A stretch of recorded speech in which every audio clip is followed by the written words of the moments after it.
Student, तो आज हम लेके आए अनदर वीडियो जो कि है बृहस्पति के राज्य के सिद्धांत। आइए, पहला है राज्य का चयन। बृहस्पति के अनुसार चयन प्रक्रिया महत्वपूर्ण है। सार्वजनिक चुनाव का विचार पुराने लेखों में मौजूद है, लेकिन बृहस्पति इसे कम महत्वपूर्ण मानते हैं।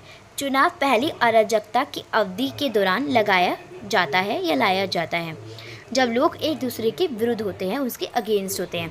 लेकिन कौन सोच सकता है कि लोग एक दूसरे पर चर्चा करने और एक सम्माननीय श्रेष्ठ चुनने में सक्षम होंगे जब उनके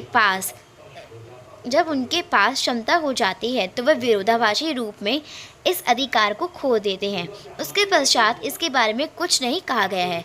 वास्तव में ऐसा लगता है कि इसे तर्क में अधिकारी पूर्ण रूप से विजयी रहे हैं। वंशानुगत वर्ण सिद्धांत को पूरी तरीके से बरकरार रखा गया है।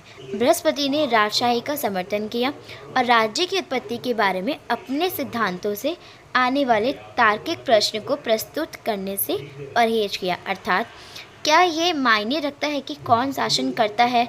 यदि ये कानून वे जनता के मध्य लोकप्रिय है, हालांकि नागरिकों का सम्मान किया जाता है, लेकिन उन्हें अपने सुझाव देने का अवसर प्राप्त नहीं होता है।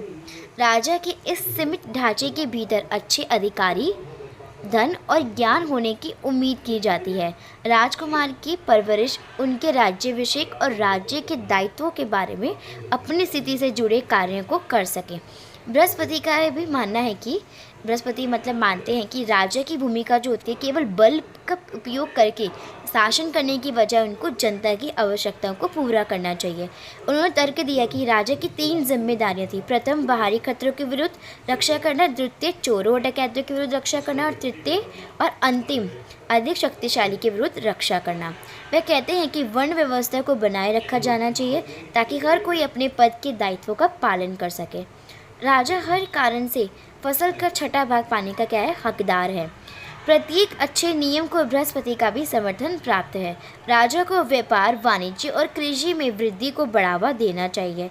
इससे पड़ोस की सामाजिक गतिविधियों में भाग लेना चाहिए और शिक्षितों की रक्षा करनी चाहिए। हालांकि राजा सब कुछ नहीं संभाल सकता है, इसलिए उसे सक्षम मंत्री परिषद और सहयोगियों की आवश्यकता होती है, जो राजा को अपने माता पिता के समान मान सके और उसके निर्देशों को पूरा करने के लिए अपनी संपूर्ण शक्ति से अपने दायित्वों को पूरा करें।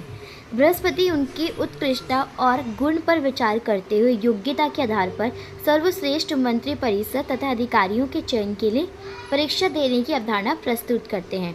उनकी स्थिति कितनी महत्वपूर्ण है, इसके कारण राजा के साथ मंत्री परिषद को राज्य के प्रमुख घटकों में से एक के रूप में देखा जाता है।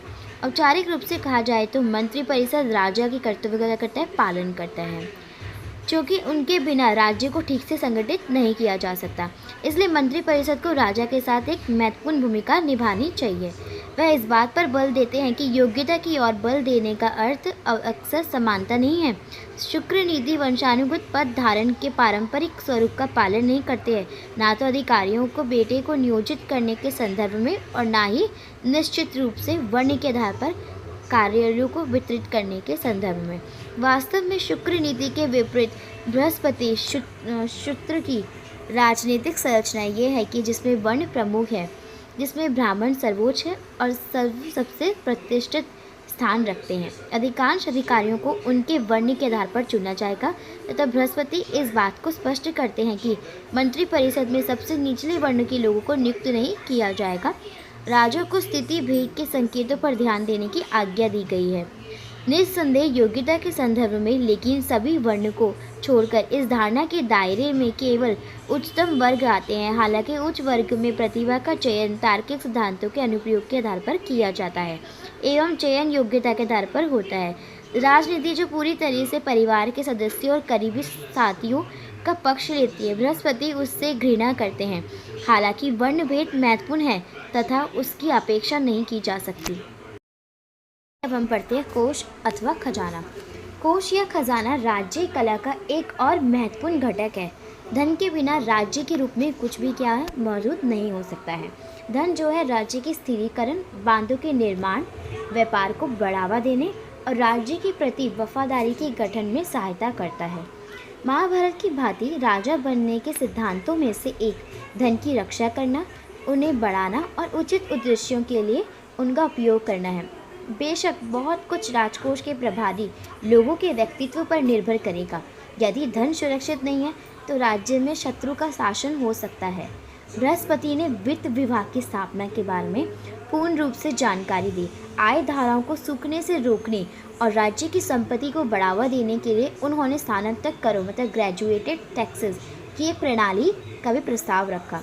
ये देखते हुए कि ये पूरी आर्थिक प्रणाली की देखरेख करता है, बृहस्पति ने खजाने को राज्य के आर्थिक पदानुक्रम के शीर्ष पर रखा है। इसलिए इसको मान लेने में समझ आता है कि बृहस्पति के आर्थिक मॉडल ने समकालीन प्रशासनिक संरचनाओं की कृषि और वित्तीय प्रभावों का विलय कर दिया। इस खजाने पर नज़र रखने और आय व व्यय के खातों के विवरण को बनाए रखने के लिए धनाध्यक्ष नामक एक प्रतिनिधि को काम पर रखा गया था। चलिए आगे बढ़ते हैं और वार्ता के बारे में पढ़ते हैं। अनिवेक्षी की वैतराई और वर्त और दंड नीति, ये 4 अद्वितीय विचारधाराएं हैं जिनका बृहस्पति समर्थन करते हैं। बृहस्पति स्मृति ने उचित समय अवधि पर विचार करने और नक्षत्र, दिन व तिथि को महत्वपूर्ण विश्लेषण को पूरा करने के लिए एक विषय पर शोध करने के महत्व को रेखांकित किया है।